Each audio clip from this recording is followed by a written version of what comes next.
꼼꼼하게 분석할 필요가 있다는 게 없어요. 그죠? 왜냐하면 지난번에도 얘기했는지 모르겠는데 여러분 그 질문을 통해서 질문에 대한 답변을 구축하는 과정이 사고의 과정인 걸 텐데 여러분 우리가 보는 모든 시험 문제는 그 최초의 질문을 던져주는 게 바로 문제란 말이에요. 여러분 맞죠? 그죠?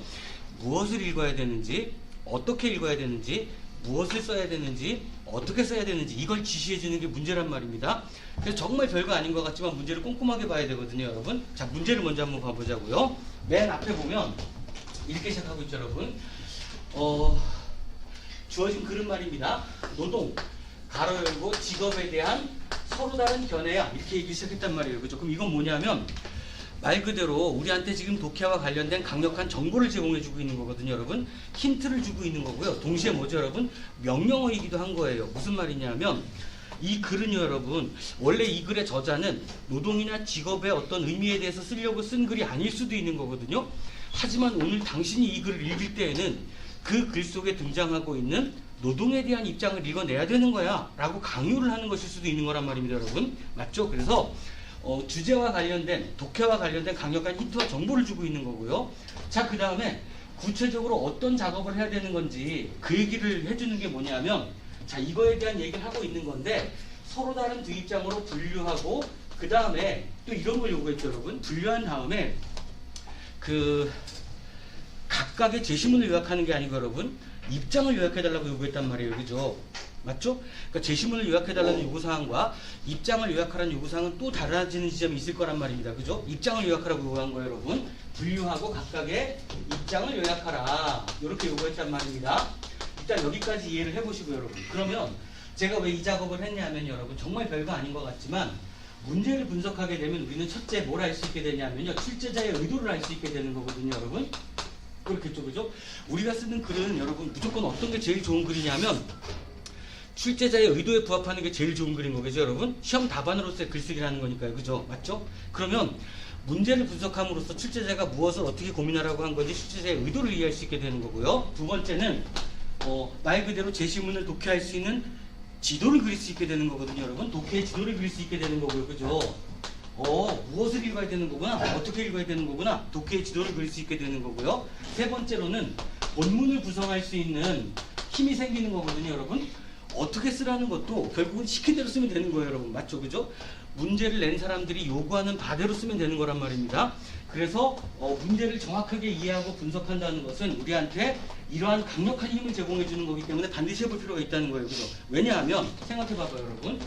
이걸 제대로 이렇게 분석하고 이해한 친구라면 이미 여러분들의 답안지의 구조는 나오지 않을까요, 여러분? 그러니까 막 성대는 이렇게 쓰는 거야 외워 이게 아니고 여러분 논리적으로 문제를 이해하는 사람이라면 이렇게 쓸 수밖에 없는 구조가 형성이 되죠. 동의가 되죠? 뭐냐면 봐봐요, 여러분. 당연히 맨 첫 문장에는 뭘 쓰겠습니까, 여러분? 맨 첫 문장에는 그치? 노동 직업에 대해서 A를 주장하는 예를 들면 1, 2, 3과 B를 주장하는 4, 5, 6으로 분류된다. 이렇게 되는 게 첫 문장이 되겠죠, 여러분. 이해되시죠, 여러분? 분류하고 입장을 요약하라고 했으니까요, 그죠? 노동에 대해서 A를 주장하는 예를 드는 겁니다, 여러분. 정말 이게 맞는 답이라는 뜻이 아니고, 여러분. A를 주장하는 1, 2, 3과 B를 주장하는 4, 5, 6으로 분류할 수 있다. 이게 이제 첫 문장이 될 테고요, 그죠? 그런 다음에 이렇게 되겠죠, 여러분. 자, 생각해봐봐요, 여러분. 지난번에도 말했죠, 여러분. 그러니까 논술 문제는요 말 그대로 당신들의 사고력을 측정하는 시험이기 때문에 이런 거라고요. 여러분들이 저한테 제공해주는 모든 글쓰기의 총합을 제가 이런 일정한 벤다이어그램으로 표현을 한다면 여기에는 분명히 오답의 영역이 있는 거고요, 그죠? 1번 제시문을 A로 분류하는 게 맞는 거야, 틀리는 거야, 오답이 명확하게 있는 거란 말입니다, 여러분. 그렇지만 정답이 있는 건 아니에요, 여러분. 인정 가능한 답안이 있는 거고요. 인정 가능한 답안이 있는 거고요. 얘가 전부 다 붙는 게 아니라 이 안에서도 더 정확하게 독해하고 더 정확하게 표현한 글 이렇게 차별화가 되겠죠, 여러분. 그죠? 그러면 당연히 여러분 우리가 여기 글을 쓸 때는 논제가 요구하는 게 제시문을 요약하는 게 아니고 여러분 입장을 요약하라고 했으니까요, 그죠? 큰 차원에서 A라는 같은 입장을 구성하고는 있지만 생각해봐요, 여러분. 만약에 오늘 문제가 자유와 평등이었다면 말입니다, 여러분. 자유를 주장하는 모든 글들은 결국은 자유라고 요약하면 될 거 아니야, 그지? 맞죠? 근데 그건 아니겠죠, 여러분. 자유를 주장하는 입장 내부에서도요, 자유를 주장하는 근거나 이유 이런 것들은 다 다르겠죠, 여러분. 그러니까 지금 이 순간도 누군가는 자유의 소중함을 말하는 또 하나의 글을 써내고 있을 거잖아요, 그죠? 이런 차별성이라든가 차이점, 이것까지 드러날 수 있다면 더 좋은 글이 되는 거겠죠, 여러분. 아, 이 친구는 거기까지 읽어내고 사고할 수 있는 친구구나를 보여줄 수 있는 거겠죠, 여러분. 맞죠? 그러니까 같은 입장 내부에서도 차이점이라든가 논리적인 연결성을 확보할 수 있는 글쓰기가 더 좋은 거겠죠, 여러분. 그래서 예를 들면 1, 2, 3이 같은 편이라면, 자, A를 강조하는 1은, 2는, 3은 플러스 알파, 여기에다가 1, 2, 3 사이의 차별성이라든가 논리적인 연결성까지 확보하는 하나의 입장을 정리해 주면 될 테고요, 그죠? 그런 다음에 반면 이런 거 한번 딱 집어넣어 주시고요, 그죠? 반면 이런 거 한번 딱 집어넣어 준 다음에 세 번째 단락에 가서 여러분, B를 주장하는 4는, 5는, 6은, 그 다음에 플러스 알파. 그쵸? 이렇게 글을 구성하시면 되겠죠, 여러분? 일단 납득은 되시나요, 여러분? 어때요? 저 진짜 이런 말 제 입으로 하긴 좀 그렇지만 논술 쓴다는 거 정말 배울 것도 없고 너무 편하지 않아요? 일단 그렇게 생각해 줬으면 좋겠고요, 여러분. 계속 가보도록 합시다, 여러분. 자, 일단 1번 제시문부터 가보자고요. 1번 제시문부터 보시면 사실 그래요, 여러분. 오늘 주제가 노동이란 말입니다, 그죠? 근데 사실은 대한민국에서는 이 교육이 좀 하나만 물어볼게요, 여러분.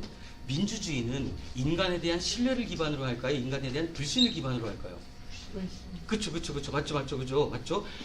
인간이라면 아무리 선한 사람이라고 하더라도 절대 권력을 가지게 되면 무조건 부패할 가능성이 있다고 보고 있는 거고요, 그죠? 오류를 범할 가능성이 무조건 있다고 보는 거고요, 여러분. 그렇기 때문에 민주주의는 철저한 삼권 분립의 기초 하에서 운영이 되고 유지가 되는 거잖아요, 그죠? 이런 것처럼 명확하게 그 원칙을 알 필요가 좀 있단 말입니다, 여러분. 이 원칙만 알아도 지금 현재 그들이 주장하는 게 얼마나 터무니없는 주장인지, 정치 얘기하려는 게 아니라 이만큼 기초가 중요하고 원칙이 중요하다라는 얘기를 하려고 하는 거예요, 여러분. 맞죠? 왜 이 얘기를 하냐면 노동이라는 것에 대해서 사실 좋게 생각하는 친구는 별로 없는 것 같아요, 여러분.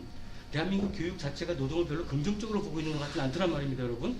이걸 제가 어떻게 알았냐면, 예를 들어서 말이죠, 농담처럼 이런 얘기를 해본 적이 있었어요. 어떤 친구가 딱 왔는데 몸이 아주 튼튼하고 좋아 보이길래, 야, 자네는 정말 나중에 아주 훌륭한 노동자가 되겠군, 이렇게 얘기해 봤거든요, 여러분. 아주 안 좋아하더라고요, 그 친구가. 몹시 불쾌하고요, 그죠? 사실은 알게 모르게 노동이란 단어에 대해서 우리는 되게 부정적인 선입견이 좀 많이 있는 것 같아요, 그죠? 근데 좀 슬픈 일이긴 하죠, 여러분. 여러분들 중에서 나중에 사회에 나갔을 때 자본가가 될 사람은 그 몇이나 있을까요? 별로 없어 보인단 말입니다, 여러분, 그죠? 사실은 지금의 현실 속에서 온전한 노동자로서의 지위를 확보하는 것마저도 쉽지 않아 보이는 이런 현실일 수 있단 말이죠, 여러분. 그래서 노동에 대한 우리의 사고는 조금 문제가 있지 않을까라는 생각을 살짝은 해봤는데 말이죠. 주제가 노동이란 말입니다, 여러분. 그래서 이제 합리적이고 정확한 독해를 하기 쉽지 않을 수 있겠다라는 생각이 살짝은 들었는데 가보자고요. 1번부터 가보십시다, 여러분. 1번 제시문을 보시면 제가 늘 말하죠, 여러분. 질문을 하는 거라고요, 그죠? 있잖아. 1번 제시문의 맨 첫 번째, 두 번째까지, 두 번째 문장까지는 무슨 얘기하고 있죠, 여러분? 노동을 개념적으로 정의를 하고 있죠, 여러분. 노동은 이런 거야 라고 개념적으로 정의해주고 있단 말입니다, 여러분. 근데 1번 제시문을 쓴 저자의 의도와 목적이 노동을 개념적으로 설명하는 데서 그치는 것은 아닌 거예요, 그죠? 그래, 첫 번째, 두 번째 문장을 통해서 노동은 이런 거야 라고 개념적으로 정의한 다음에 그 다음에 진짜 하고 싶은 말이 나오죠, 여러분. 무슨 말을 하죠, 여러분?